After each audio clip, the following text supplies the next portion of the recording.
All right, today we're going to be looking at part 2 of Paul Virilio's Speed and Politics. This consists of 2 chapters, From Space Right to State Right and Practical War. And here he's going to elaborate more on the development of the city through various military mechanisms, and particularly looking at the occupation and management of space and time, and the way in which that relates to our normal goings about in society.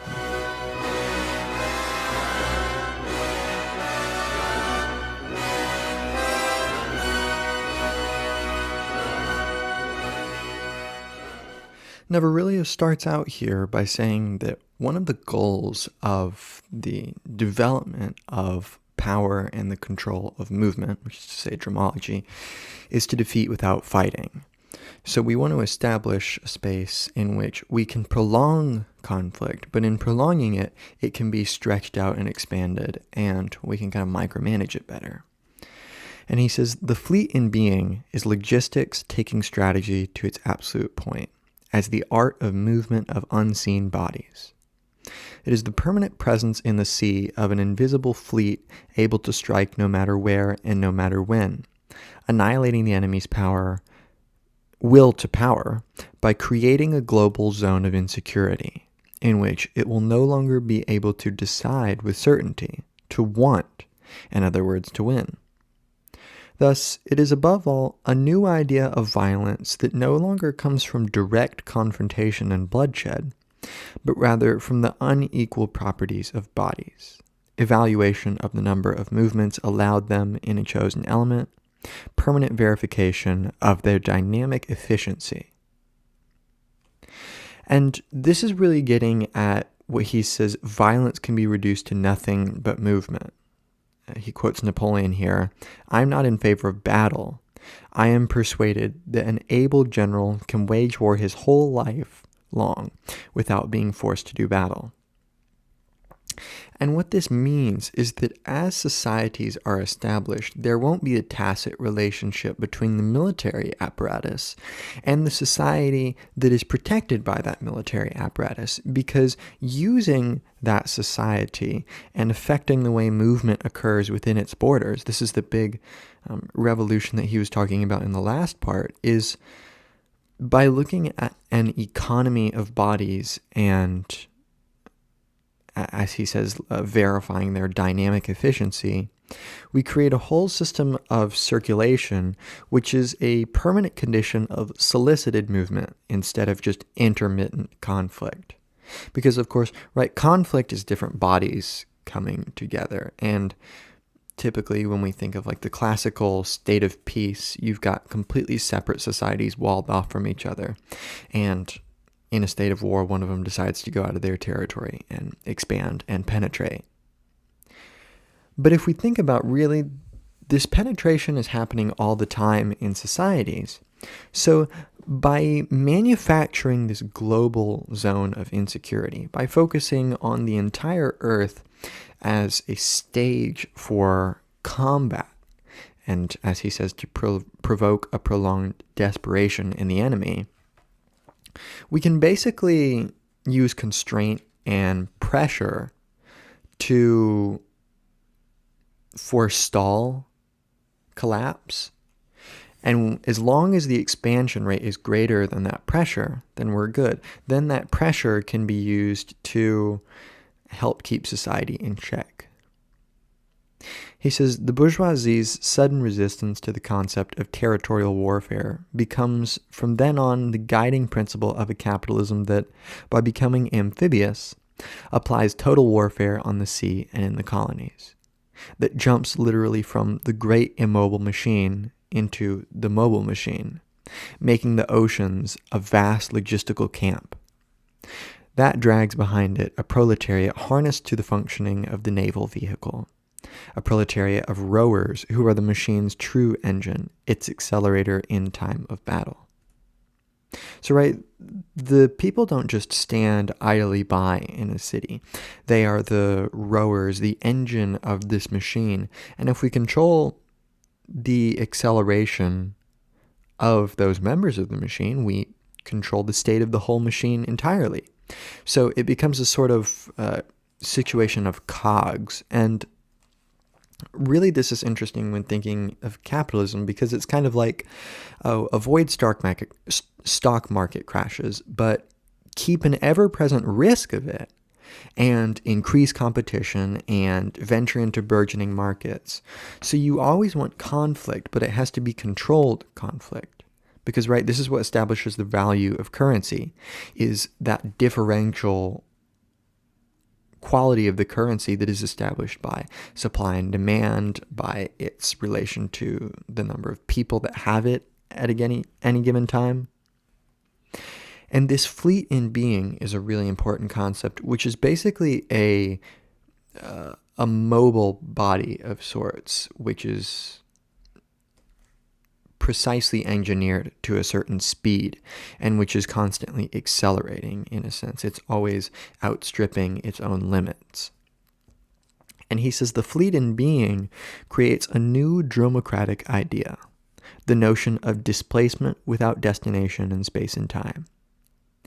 It imposes the primordial idea of disappearance in distance and no longer in the danger of cataclysm. It rushes non-stop toward the beyond. So, right, the process is developed and encountered without remaining still. And thus, it's beyond a particular location. Dromological process is... Stasis doesn't enter here in the equation at all. It's just a matter of managing movements. And its presence, of course, is felt in its differential effects, in the pressure or fear or crashes or accidents it applies to society. And the conquest of the sea is a really important element in Virilio's philosophy because it totally changes the way we look at territory, because the sea, in a sense, lacks absolute obstacles. It rather requires the right vehicles, the right engines, the right speeds, the right strategies in order to surmount this virtual space of the sea. And of course, when you think about owning the sea, I mean, the sea is always changing and at a completely more clear rate than, for example, the land is. But even land is subject to erosion and weathering. And in the case of the sea, what happens when the sea starts to become dominated and territorialized? We get a whole new increase in the average speed of domination. Virilio says, on the high seas, he sees but the excesses sanctioned by the very practices of the sea. The monstrous despotism that, in the name of commercial monopolies, aspires toward exclusive domination of the oceans. A kind of right to conquest, exercised by the Dutch after Venice, Spain, and Lisbon. And a little further on, he notes, what is terrifying is that all these powerful nautical organizations were not the doings of states, but almost a spontaneous product of these nations' mercantile engineers, the state having played no further role other than to sanction them, to acclaim them for its own.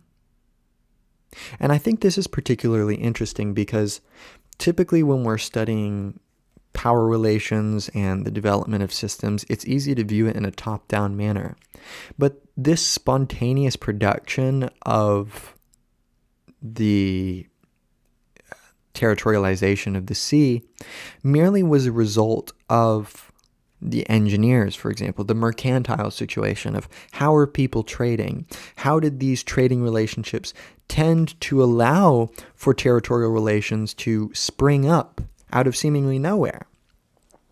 So it's despotism through the mere fact of being this vertiginous differential circulation, through, for example, the monopolization of the seas, of who can control what. I mean, really, we can take a direct political to economic line there of monopolization, not only of markets, but of territories. And really, a market is a territory in a sense. It is a virtual territory, which, by the way, doesn't make it any less real. And he says, the spontaneous empire of the sea rovers from which comes the first industrial nation of the modern world. This totalitarian state is located everywhere and nowhere. It is obsessed by commercial exchanges. It serves only economic interests and is bent on devouring and destroying its adversaries' goods. Its population has broken loose from its moorings, left the earth, the first to conform absolutely to Marx's definition of the industrial proletariat. Workers have no country. We must cut the umbilical cord that holds the worker to the earth. And that last quote is Marx. So the state is no longer being defined by a particular territory, but rather a mode of capture and control of movement and circulation. And this is very similar to Deleuze and Guattari's apparatus of capture, where what is happening in the state is basically controlling the aberrance, the venturing away from a sort of central black hole. This could be things like concepts of duty or national identity or certain institutions which provide materials, or this could be like mints that give money. So what happens is we enter a whole new way of functioning on the sea, where the sea and the way territory is established is intimately tied to industrialization and to the transport of materials. Virilio says, in 17th century France, with the industrialization of naval warfare demanding an increasingly large personnel, they number and register the entire coastal population, declaring it, quote, available and enrolled in a single great army, serving by turns in war and trade and in land development activities, end quote. But he goes on, this is called the class system. This first operation of state-instigated military proletarianization, which only barely precedes the French Revolution, is like the masses' first ascension to public transport. And that's really interesting, connecting the notion of military proletarianization, of basically using the military to manufacture these lower classes and utilize them, but also connecting that to the notion of public transport. Because in a sense, the military vehicle is kind of a vehicle in the sense of the military body, I should say, is really a mass system of public transport and of creating these systems of, as he calls it in the previous part, habitable circulation, where transport, flow, and movement become a public concern of the sovereign and state as a method of increasing technical mastery of territory in a military context.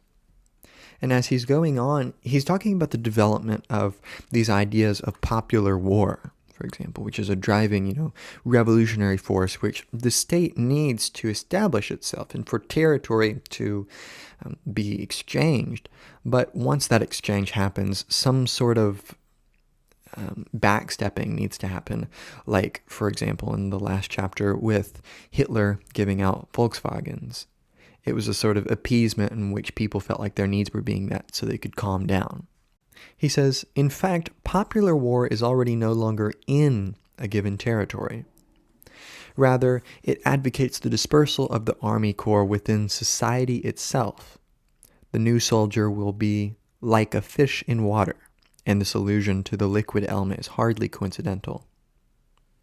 Like the naval battle, popular war operates on the clash of dynamic bodies. It has to do with the excesses sanctioned by the very practices of the sea, with absolute violence, with the disappearance of morals and pre-existing laws. Popular war is total. So, right, connecting the notion of the population to war itself, making war a concern of the popular person, creates a sort of mass register shift towards being focused on this clash of dynamic bodies. It becomes an intimate personal concern of people to internalize some of these military ways of going about their lives. And suddenly, the army starts to become kind of mixing with the social body itself. Think of this with like secret agents, for example. He goes on, in fact, there was no industrial revolution, but only a dromocratic revolution. There is no democracy, only dromocracy. There is no strategy, only dromology. It is precisely at the moment when Western technological evolutionism leaves the sea that the substance of wealth begins to crumble, that the ruin of the most powerful peoples and nations gets underway.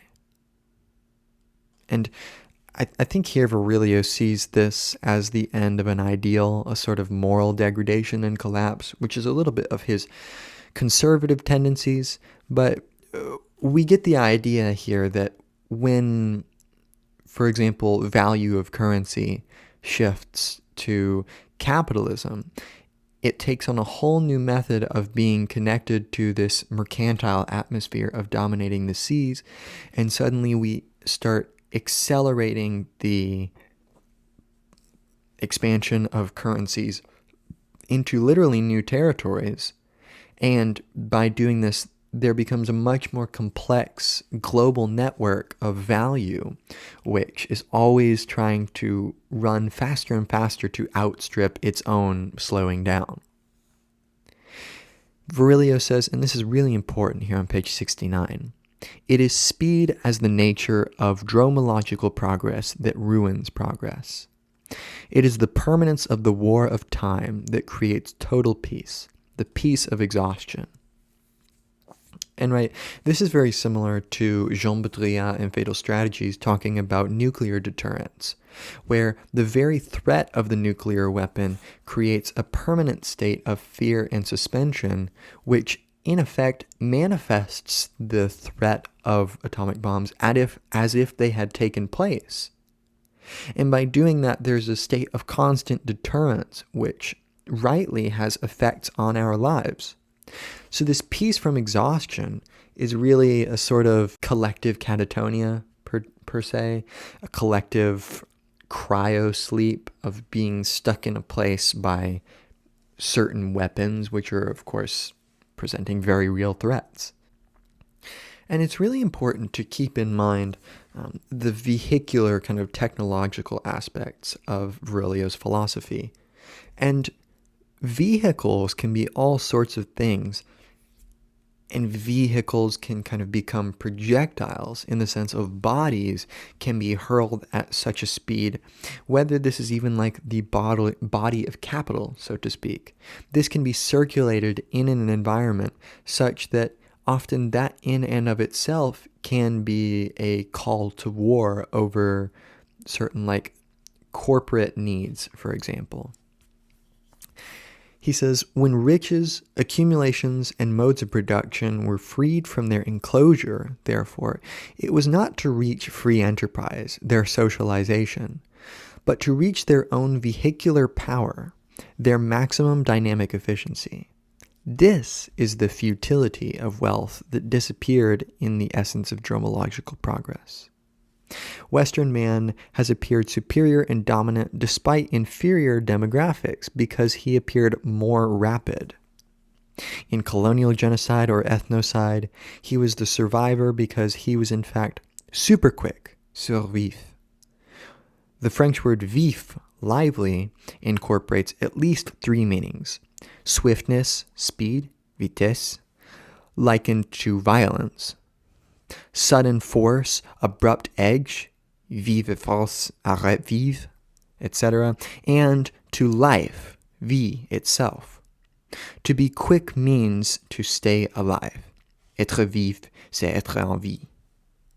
So capital, when it is released from its kind of naive territorial assumptions to being bound to this particular circulation within a territory, it becomes a vehicle of its own. It starts to take on an agency almost of its own.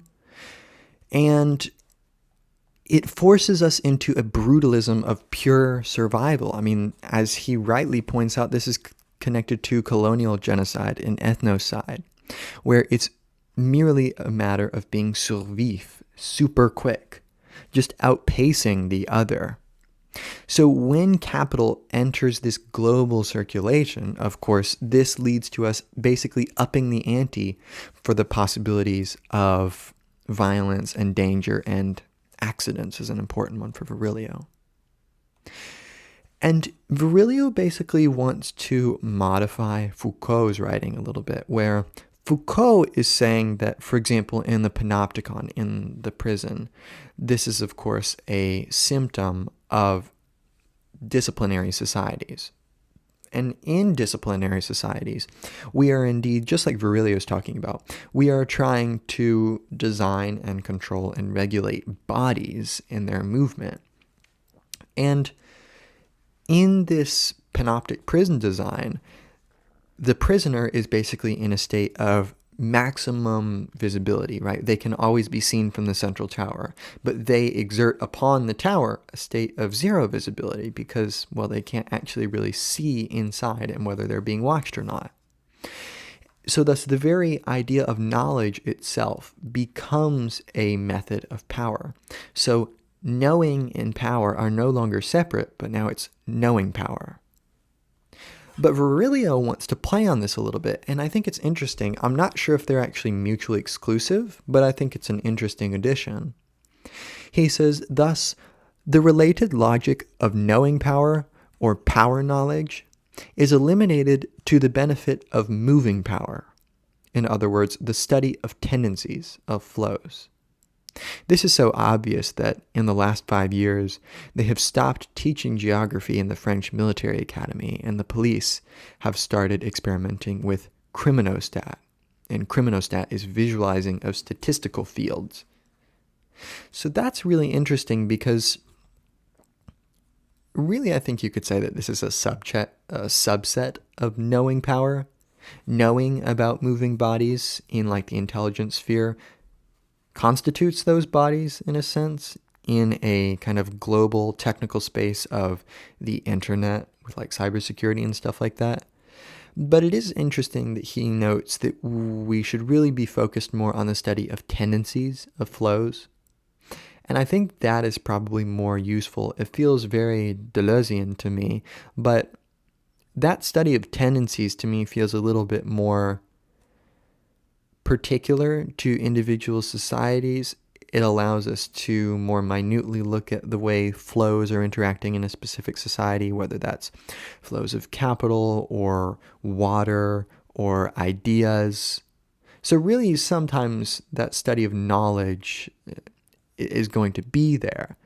But it's no longer a management and optimization of knowledge that constitutes societies, but management and control of movement and speed. Which is to say, we're no longer in disciplinary societies where surveillance is the method of power, but instead we're in dromological societies where the regulation of speed is what is creating what he calls new order without content.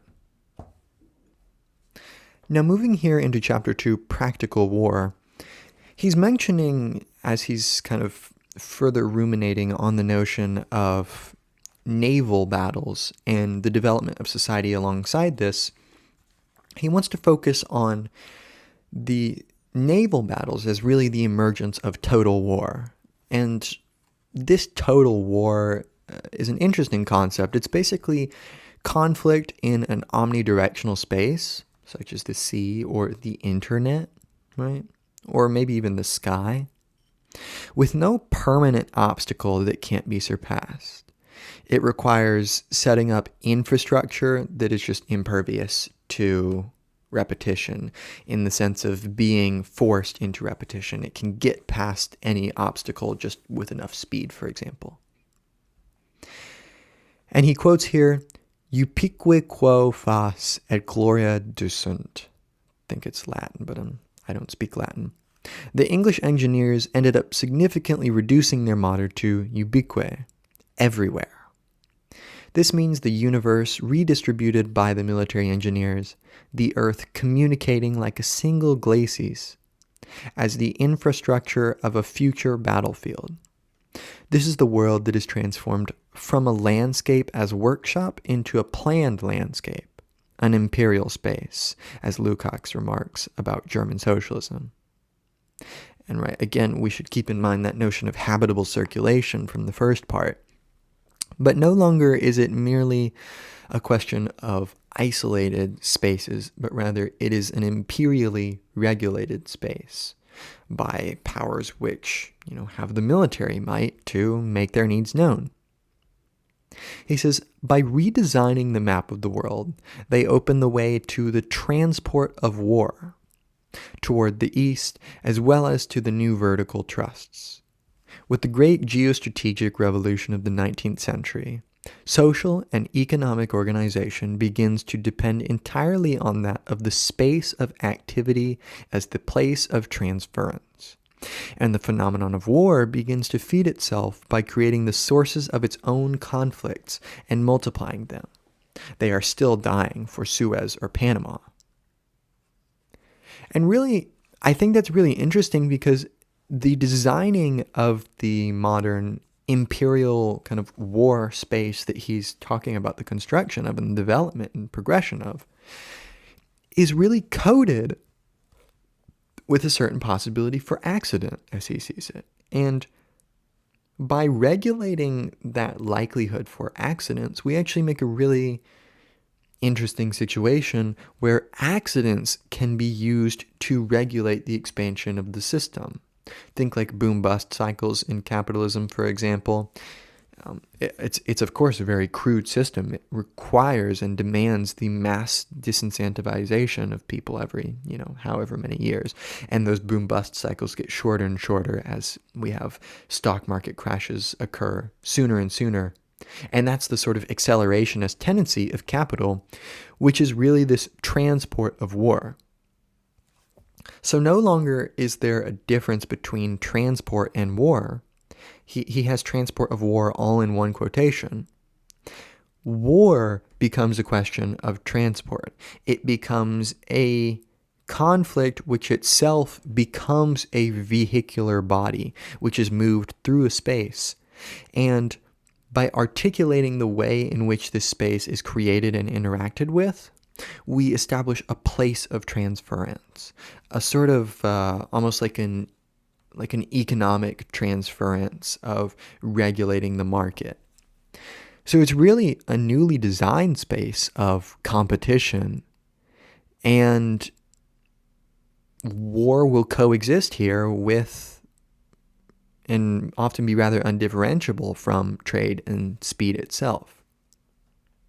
So war and transport become co-constitutive of the new global space of trade and commerce, right? You can't have this global market without some place that is being disincentivized or that is being disenfranchised, some sort of market from which you extract goods at a low price and then sell them at a higher price for profit.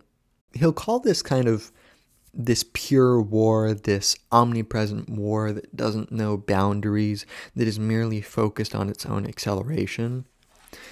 He will call this the war of attrition, which is pretty similar to the kind of deterrence model of conflict that's used in Baudrillard. He says, the war of attrition marks a new threshold. Bourgeois society had believed it could enclose absolute violence in the ghetto of the army zone, but, deprived of space, war had spread into human time. The war of attrition was also the war of time. So society grows to be defined by an omnitemporality of dissuaded and mitigated movement or travel. It's a sort of indefinite war which follows one, and he calls this an engine of war. And he says the good captain thus had the stroke of genius to remedy the troops' stasis. He conceived of armored cars going over all kinds of terrain, and from November 25th, 1915, he promoted the large-scale manufacture of this new kind of war machine. By January 31st, 1916, they built 400 assault tanks, and as soon as they appeared on the battlefield, their psychological effect was tremendous. The generals were soon screaming by the millions for those automotive forts, the new technical object that so perfectly realized a strategic philosophy obsessed by Frederick the Great's dictum, to win is to advance. And we're returning to that idea of transport of war again, here with the notion of automotive forts, right? The body becomes a fort, a sort of established territory, but it is now on the move. It is perpetually on the move. And all these factors are constantly in an amphibious military-style conflict. And this territory, which really is the very notion of society itself, carries with it war and dissuasion. I think of, for example, the wars for freedom and democracy in Central and Latin America and in the Middle East, where, take Central America, for example, with like Nicaragua or Panama. You invade a sovereign country in which a leader has been democratically elected, probably because they support socialism, and you do this, why? For freedom and democracy. So freedom and democracy becomes a sort of mobile territory of, this is the American way. This is what it means to be Americans, is to move into these territories. So the very notion of the nation becomes tied to the notion of penetration and expansion. He says, what makes war convenient is transportation, and the armored car, able to go over every kind of terrain, erases the obstacles. With it, Earth no longer exists. Rather than calling it an all-terrain vehicle, they should call it sans terrain. It climbs embankments, runs over trees, paddles through the mud, rips out shrubs and pieces of wall on its way, breaks down doors. It escapes the old linear trajectory of the road or the railway. It offers a whole new geometry to speed, to violence. It is already no longer simply an automobile, but also a projectile and launcher, while waiting to become a radio transmitter as well. It hurls both projectiles and itself. With it, once more, death kills death, since it victoriously opposes the fearsome German machine gun. And I think this is so perplexing and fascinating at the same time and terrifying at the same time. But it's a whole new structure of movement that is established, which is precisely the ever continuous outpacing of a structure, which is constantly present as a sort of cryogenic inevitability of, oh, you must increase in space, you must increase in time and in speed, and you must match the, for example, nuclear capabilities of other countries. And you can merely amass nuclear arms without actually ever having to go into war. But just the amassing of military means, of dissuasive means, in and of itself, launches society itself as a projectile into this virtual space of the global economy, which is constantly being penetrated by different political forces that are kind of fettering the, some sort of dangerous business move that might be undertaken, or even, some sort of practice of invading a country. He says, all-terrain, or rather sans-terrain, assault extends war over an Earth that disappears, crushed under the infinity of possible trajectories. We suddenly find ourselves facing a new right to the Earth. Just as totalitarian as the right to the sea, it implies for the masses another phenomenology of becoming. So, right, at this tremendous, really triumph over the Earth, in a sense, and really it's a dangerous thing to assume that we have such a position, because oftentimes the Earth comes to fight back in a sort of ironic or fatal strategy, as Baudrillard would put it. I think of, for example, there was a time in which National Park Services were trying to stop forest fires, but actually they didn't know that those forest fires were necessary to the cycle of the ecosystem, and by getting rid of those forest fires, it only made the environment less productive and less able to defend against further and more dangerous forest fires because, for example, the dead matter from the trees wasn't going into the soil after these cyclical fires and allowing for more fertile soil to protect against drought conditions.